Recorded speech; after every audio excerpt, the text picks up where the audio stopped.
All righty, and welcome traders. Let's jump into our market recap and trading recap. Had a fantastic day in the market. New all-time highs in the portfolio. Let's dive into what we saw in the market today for August 28th, 2023. It's a Monday, but not too shabby for a Monday. All right, let's jump in. So on SPY, we saw the markets run up a bit yesterday or today. This video's a little later. You can see that we're really struggling on this weekly with this downtrend channel. However, today looks like a little bit of a move outside of that as the markets ran up on the session. So we jumped up at the start, finished up on the day. Good up day overall in the market. But what we saw here is, again, continued bounce off of this nearly 21 EMA here and the support line that we have. So weekly still looks decent, even though it's in a downtrend, and nothing's going to change that until we see some upper higher highs and some higher lows, but we'll see what happens. Right now, you're just in this pullback, and if we pull back on the chart here, you're still in this pullback, and really it's almost a channel in here that we're in. So you're still in this uptrending channel from the low to the high, back down, back to the channel, back to the channel, way up to the channel, and back. I mean, we could draw down here somewhere near the 50 EMA or this uptrend line, which continues just to remain intact and not break this uptrend. So we have more downside to go and still be in this weekly uptrend. However, a little weakness in MACD, and the RSI had been dipping, moved back up today. Nothing to fear quite yet on the weeklies. If we take a look at the daily chart here, we've been, again, as I've been pointing out for about a week or so now, MACD has reversed. You're about to see a crossover on the MACD if we get some upside in the market on Tuesday. So we'll keep an eye on that. Right now, Tuesday's open looks to be flat to slightly lower, but we'll see. But RSI is climbing higher, almost to the 50. MACD has reversed. You're back to this downtrend line. The question is, can you break it or not? So there's going to be the big question. You're right at the 21 EMA, struggling with that, but you're above the 50. So we're just right in this overall sideways consolidation area that we've been in for nearly a week now. I think it's all good structural work for the markets. So let's see how that plays out. All right, so there's SPY. Looking at the Qs, here's where we are on the Qs. You've got pretty much the same action. You've got nothing but a pullback here, so nothing really major to be taken a look at. I know this is kind of a bad looking line because there's really not a lot of touch points on this uptrend line. And if we look at the same thing on the upside, it does make a pretty decent little channel that we remain in. So we're in this channel. We could have pulled back more towards the 21, but on the weekly, nothing really major to take a look at except some weakening on the MACD. On the daily, we just continue to trade sideways. We've been in this sideways mode for 3+ weeks now, and you've got to break this 372 on the Qs to really get us anywhere right now. So we've got to see if this breaks this downtrend channel here. We remain tight inside this channel, and nothing seems to have changed any minds on that. You're right around the 21 and 50s. They're still stacked. MACD is moving higher. We could see a MACD breakout today if the Qs and tech get rolling a bit. We'll see what happens in RSI moving higher. IWM, really no changes in this thing, just stuck in this sideways market. Again, perfect for strangles, as I've been mentioning for a week or so now.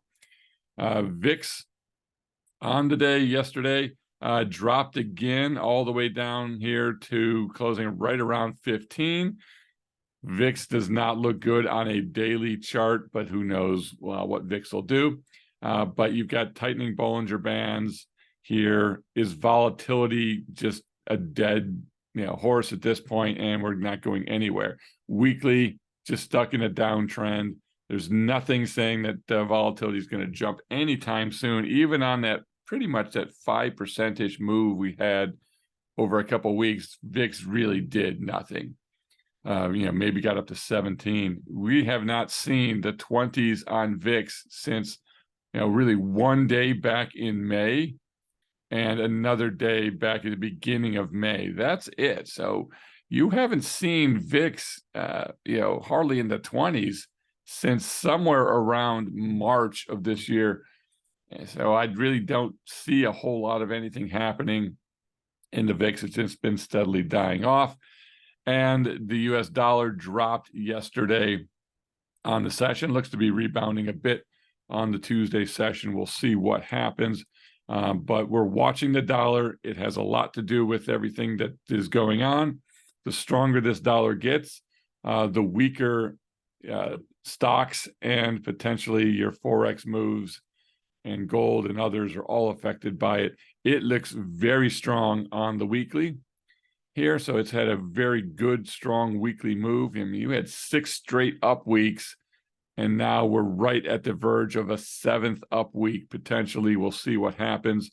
We'll be watching this area here right around 104.75 to see if that provides some resistance on it. And then TLT, if you look at the day, yesterday finished down just, or maybe up just fractionally, but pretty much unchanged on the day. It was higher, it was lower, it finished off of its highs on the day and finished off of where it gapped up, but it's just meandering down here off of support.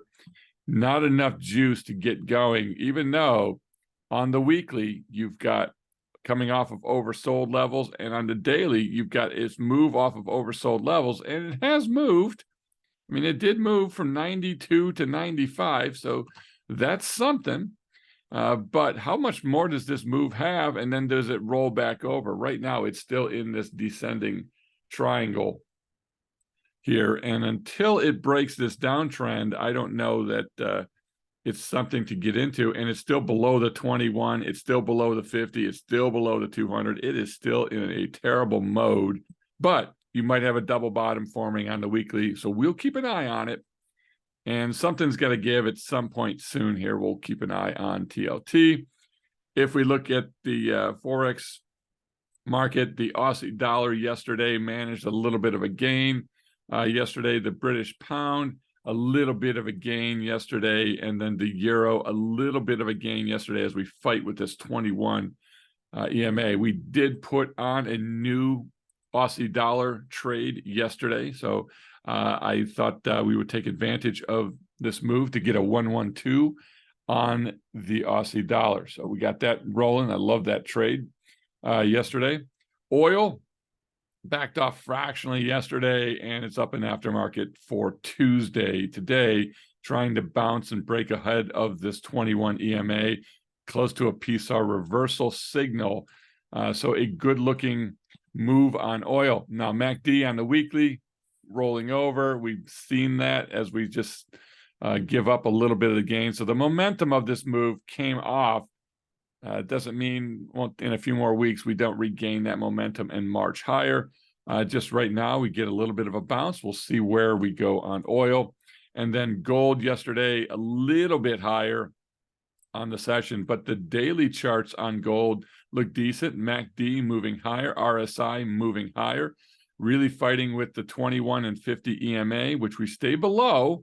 So right now we're still below that, but we are above the 200. We are bullish on the PSAR signal, so that's a good looking sign. And then here over on the weekly, let's extend these lines out a bit. So over here on the weekly, we're an up move. We recovered everything last week. MACD might be reversing, so we might be getting some positive gold, but really this has not been, a bad thing. It ran up, it pulled back, broke the uptrend line. So now you've got a downtrend in oil, but really just some consolidation sideways. I mean, it really hasn't changed since May. So you got May, you got June, you got July, and you got August. You got 4 months where this thing has barely moved. perfect strangles in gold. So that's been great for us to watch. If we look at tech yesterday, tech had a nice up day. It still looks good overall. MACD moving higher on the daily, RSI moving higher. So techs look good. The XLY did gap up, closed off of its highs yesterday, but it looks pretty good as well. So you see some good movement there overall. So XLY looks good. And then if we look at some of the stocks, Amazon overall, a little bit of a down day yesterday. Apple, nice up day yesterday. Microsoft, up day. Meta, up day as well. So decent looking on the text. Let's take a look at the account really quick, and then we'll wrap up for you guys on the session. So here's what we did yesterday on the day. We ended up with a delta 453. Wow, delta dropped significantly. We are very much under our 0.2 at 0.15. Fantastic on our deltas. Theta creeped up yesterday. We added a few new trades, and that's at 0.28. Net lick jumped to 293, so I believe that is a new all-time high in the portfolio. BP usage dropped to 178, which is 60%. Again, remember that we have 50% of our 10% in bill, so that's all good. Nice gaining day, $4,090 on the day, over 10,000, almost 11,000 on the month, 3.8%. Definitely hit our targets. Things are looking fantastic. Let's take a look at those couple trades in the portfolio yesterday. 3 trades. First one was we took off the naked puts on a long-term 112 at 95%. That gave us a $2,100 gain. We closed a GC Strangle for roughly 50%. That gave us an $800 gain. And then we also closed out of an ES Strangle for $1,125 for a 50% gainer. So fantastic day yesterday, adding to a great month already on the books. $10,000 up month on a roughly a $280,000 account, now hitting its new highs at 293. Fantastic day. Portfolio is cleaned up a bit. It's sailing along. Love the positions in there. We'll see where we go from here. Have a great rest of your day. Take care, everybody, and enjoy your trading. Bye-bye.